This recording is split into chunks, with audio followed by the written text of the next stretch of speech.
వృషభం వారికి కనుక చూసుకున్నట్లయితే ఈ యొక్క శుక్రగ్రహము రాశిలో ఉంటూ ఈ ఎప్పటి నుంచి ఏప్రిల్ 19వ తేదీ నుంచి మే 12వ తేదీ వరకు ఉంటాడు రాశిలో. 14వ తేదీ వరకు, సారీ, మే 14వ తేదీ వరకు ఉంటాడు. అయితే ఈ 25 రోజుల పాటు ఉండేటువంటి ఈ యొక్క గ్రహస్థితి ఏదైతే ఉందో, దాదాపుగా 28 రోజులు అనుకోండి, ఉండేటువంటి ఈ యొక్క గ్రహస్థితి ఏదైతే ఉంటుందో 25 రోజుల పాటు, 19 నుంచి 14 అంటే ఉండేటువంటి గ్రహస్థితి రాశిలో శుక్రుడు అంటే ఏంటంటే కొంత కంఫర్ట్, గతంలో జరిగినటువంటి కొన్ని కొన్ని అంశాలు ఏవైతే ఉంటాయో ఆ యొక్క విషయాలలో కొంత కంఫర్ట్ తత్వాన్ని కూడా ఇస్తాడు ఇక్కడ, గుర్తుపెట్టుకోండి. అలాగే మరొక విషయం ఏంటంటే ఈ కాంబినేషన్ ఏదైతే ఉందో, ఈ శుక్రుడు ఉండేటువంటి స్థితిగతులు ఏవైతే ఉన్నాయో దీని మూలంగా గమనించుకున్నట్లయితే ఇది ఉన్న ప్రదేశం నుంచి విదేశాలకు వెళ్ళడం ద్వారా, లేకపోతే సాఫ్ట్వేర్ జాబ్స్ ఈ మధ్య పోతూ ఉన్నాయి, కానీ వృషభం వారికి శుక్రుడు రాశిలోకి రావడం మూలంగా సాఫ్ట్వేర్ ఉద్యోగస్తులకి కొంతవరకు ఊరట, కొన్ని శుభ సంబంధించినటువంటి విషయాలు వింటారనేది మనం చెప్పొచ్చు. కాకపోతే లాభస్థానంలో మీకు శని కుజులు ఉన్నారు, అది చాలా మంచిది చెప్పాలంటే. అలాగే అంటే లాభంలో క్రూర గ్రహాలు ఉండడం, ధనస్థానంలో గురువు ఉండడం మంచిదే. అయితే ఈ జూన్ మన మే 12వ తేదీ నుంచి దాదాపుగా జూన్ మిడిల్ వరకు, జూన్ ఎండింగ్ వరకు దాదాపుగా కుజుడు మళ్ళీ 12లోకి వస్తాడు.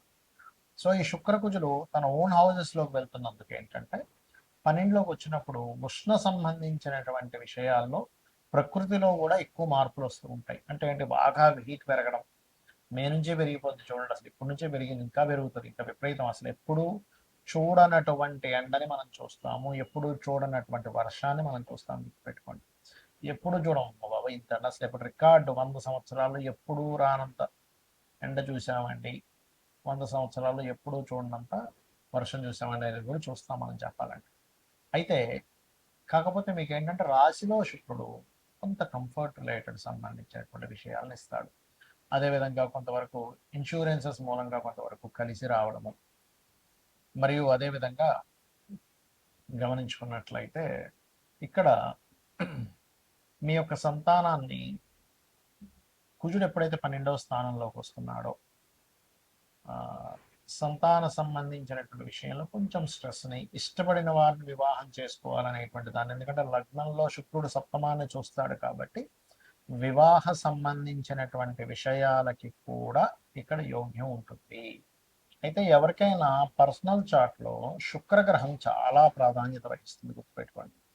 ఎందుకు అంటే శుక్రుడు ధనాన్ని ఇచ్చే కారకుడు, ధనం మూలం ఇదం జగత్. కాబట్టి మనం చూడండి, ధనం వల్ల సంతోషం రాకపోవచ్చు, కానీ ధనం వల్ల గౌరవం వస్తూ ఉంటుంది ప్రపంచంలో, ఎందుకంటే జగత్తు మొత్తం ధనం మూలంగానే నడుస్తూ ఉంటుంది. కాబట్టి ఇక్కడ ధర్మబద్ధంగా ధనం సంపాదించమని శాస్త్రం చెప్పింది. కాకపోతే ఈ ధనానికి కారకుడైనటువంటి శుక్రగ్రహం ఏదైతే ఉందో, ఈ శుక్రుడు ప్రధానంగా మీకు రాశిలో ఉంటే ఏంటి, 12 భావాల్లో ఉంటే ఏమిటి అనేది చూసుకునే ముందు అసలు మీది లగ్నం ఏమిటి అనేటువంటిది తెలుసుకోగలగాలి. అంటే మీది గురువర్గ లగ్నమా, శనివర్గ లగ్నమా? గురువర్గ లగ్నాలు అంటే ఏమిటి అంటే మేషము, కర్కాటకము, సింహము, వృశ్చికము, ధనస్సు, మీనము, ఇవి గురువర్గ లగ్నాలుగా చెప్పబడతాయి. మరి శనివర్గ లగ్నాలు అంటే వృషభము, మిథునము, కన్యా, తుల, మకర, కుంభాలు శనివర్గ లగ్నాలు. ఇక్కడ ఈ గురువర్గ లగ్నాలకు శుక్రుడు పాపవుతాడు, శనివర్గ లగ్నానికి శుభ్రుడు అవుతాడు. అయితే ఈ శనివర్గ లగ్నాలకు మాత్రమే మరి ధనం సంపాదిస్తారా శుక్రుడు శుభ్రుడు అవుతున్నందుకు, గురువర్గ లగ్నాలకు సంపాదించడం అంటే అలా ఏముండదు. ఎందుకంటే తన సహజంగా సెకండ్ లార్డ్, రెండవ అధిపతి బాగుంటే ఎవరికైనా ధనం బాగుంటుంది. రెండవ అధిపతి, పంచమాధిపతి, భాగ్యాధిపతి, లాభాధిపతి. అయితే ఇక్కడ గురువర్గ లగ్నాలకి శుక్రుడు వల్ల కొంత ఇబ్బంది ఉంటుంది. అంటే స్త్రీ మూలకంగా, ధనం మూలకంగా, కంఫర్ట్స్ మూలంగా, వాహనాల మూలంగా ఇస్తూ ఉంటాడు. అయితే మరలా ఆ శుక్రుడు కనుక కొంత శుభగ్రహాలతో చూడబడ్డ, అంటే అది ఏ రాశుల్లో ఉంది, ఏ నక్షత్రంలో ఉంది, ఏ గ్రహంతో చూడబడుతుంది, ఏ ఏ యొక్క రాశిలో ఉంటూ ఇంకో గ్రహం ఏ రాశిలో ఉండే గ్రహంతో చూడబడుతుంది అనే దాన్ని బట్టి అది శుభుడైనా పాపైనా సరే ఆ యొక్క తత్వాలు మారిపోతూ ఉంటాయి, గుర్తుపెట్టుకోండి. అయితే ఇక్కడ మీరు అర్థం చేసుకోవాల్సిన అంశం, మీకు ఉదాహరణకి లగ్నంలో శుక్రుడు ఉన్నాడు అనుకోండి, ఎవరికైనా అది గురువర్గ లగ్నం అయితేనేమో కొన్ని ఎక్కువ అధిక కంఫర్ట్స్ వల్ల వాళ్ళ దేహం పాడవుతూ ఉంటుంది. అదే కనుక శుక్రుడు మంచివాడు అనుకోండి, మీ లగ్నానికి లగ్జరీ లైఫ్ ఖచ్చితంగా అనుభవిస్తాడు. ఇక్కడ ఏమవుతుంది, లగ్జరీ వల్ల పాడవడము ఉంటుంది. అంటే ఎప్పుడు సుఖంగా నిద్రపోతూ ఉన్నాడు, ఎప్పుడు కూర్చొనే ఉంటున్నాడు అనుకోండి, ప్రాబ్లం కదా.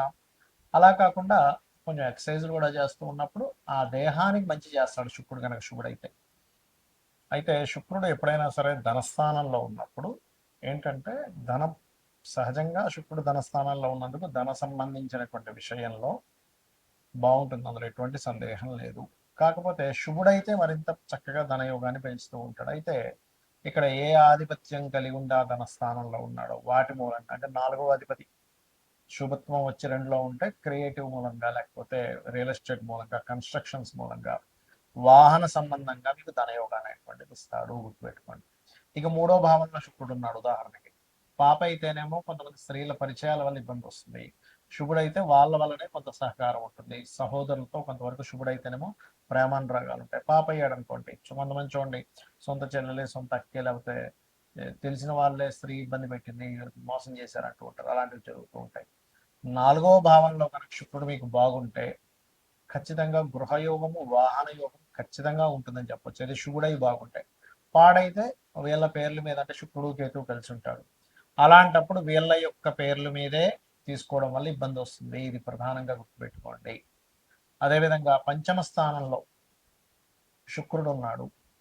అప్పుడు ఏంటంటే శుభుడైతేనేమో వాళ్ళ జీ సంతానానికి ముఖ్యంగా ఏంటంటే ఈ వివాహ సంబంధించినటువంటి విషయంలో ఏదైనా ఇష్టపడి సంబంధాలు రావడము, లేదా పంచమంలో ఉన్నప్పుడు సంతానానికి కళల మీద ఇంట్రెస్ట్ కలగడం జరుగుతుంది. అదే పంచమంలో పాడై ఉన్నాడు అనుకోండి శుక్రుడు, ఉదాహరణకి మీకు, అప్పుడు కొంతమంది చూడండి, సంతానం ఏదో సినిమా ఫీల్డ్ అనో లేకపోతే ఇంకేదో కళలో అని అక్కడ వ్యసనాల పాడైపోతూ ఉంటారు.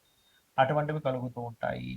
అది ఇక ఇక్కడ ఏంటంటే మీరు కాన్సెప్ట్ అర్థం చేసుకోవాలి. శుక్రుడు శుభుడా పాప, పాప అయితే మరింత పాడైపోయి ఉన్నాడా, శుభుడైనా సరే శుభత్వాన్ని ఇచ్చే దాంట్లో లేకుండా ఎక్కువ పాడైపోయాడా, బాగున్నాడా అనేది ప్రధానంగా చూసుకోవాల్సిన అంశం. ఇప్పుడు ఈ శుక్రుడు 6లో ఉన్నాడు అనుకోండి, ఎవరికైనా శుక్రుడు 6లో ఉన్నా 11లో ఉన్నా ముఖ్యంగా వివాహ జీవితం మీద ఎఫెక్ట్ చూపిస్తాడు. కాబట్టి వివాహ సంబంధించినటువంటి అంశంలో ఎక్కువ ఇబ్బందినిస్తూ ఉంటాడు. అలాగే మనకి కామన్గా ఈ యొక్క శుక్రుడు సప్తమ స్థానంలో ఉంటే ప్రేమ వివాహం అనుకుంటా, కానీ ప్రతిసారి ప్రేమ వివాహం ఇవ్వాలని రూల్ లేదు. పాప అయితే ప్రేమ మూలంగానే ఇబ్బంది పడతాడు వివాహం చేసుకుందాం అని. కొంతమంది చూడండి, ప్రేమించానండి కానీ దాని తర్వాత చాలా చాలా ఇబ్బంది పడ్డాను అంటూ ఉంటారు. ఇటువంటివి జరుగుతూ ఉంటాయి. అదేవిధంగా ఒక్కొక్కసారి శుభుడయ్యాడు, పార్ట్నర్స్ వచ్చినప్పటి నుంచి బాగుంటుంది, జీవిత భాగస్వామి కావచ్చు, లేకపోతే లైఫ్ పార్ట్నర్ కావచ్చు, బిజినెస్ పార్ట్నర్ కావచ్చు. అష్టమంలో ఉంటే శుభుడైతేనేమో తాతగారి ప్రాపర్టీస్ బాగా కలిసి వస్తాయి, పాప అయితేనేమో తాతగారి ప్రాపర్టీస్ ఉండడం వల్ల వీళ్ళు ఒక్కోసారి పాడైపోతూ ఉంటారు కూడా. అలాగే యాక్సిడెంట్స్ కూడా ఎక్కువ అవుతూ ఉంటాయి ఒకవేళ పాప అయితే కనుక. అష్టమాధిపతి పాప చతుర్థంలో ఉన్నాడు అనుకోండి, అప్పుడు ప్రభావం ఎక్కువగా ఉంటూ ఉంటుంది. ఇక అదేవిధంగా గమనించుకున్నట్లయితే భాగ్యంలో ఉంటే తండ్రికి కళా సంబంధించినటువంటి భాగ్యం, అంటే ఇప్పుడు హైయర్ ఎడ్యుకేషన్లో మంచి ఫలితాలు ఇస్తాడు బాగుంటే. పాడైతే తండ్రి వ్యసనాలు పాడవడం కూడా జరుగుతూ ఉంటుంది. దశమంలో శుక్రుడు ఉంటే బ్యాంకింగ్, ఫ్యాషన్ రిలేటెడ్ రంగాల్లో ఉద్యోగాలు. పాడైనట్లయితే ఆ ఫ్యాషన్ రంగాలకు వెళ్ళడం ద్వారానే ఇబ్బంది వస్తూ ఉంటుంది. బ్యాంకింగ్లోనే తిరుగుతూ ఉంటాడు కానీ జాబ్ రాదు.